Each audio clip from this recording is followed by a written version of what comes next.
The Discovery Centre in Rockford pops off its holiday festivities by celebrating the 4th of July and patriotism, hosting an event that is fun for the whole family.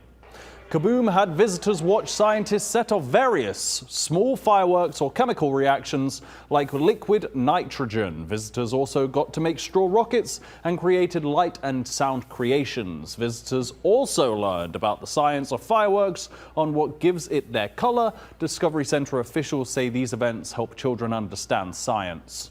Any opportunity we have to interject some science learning, some STEM, into our events is exactly what we try to do. So we try to couple things that are fun. Science can be fun, science can be exciting, and it's something that children can do.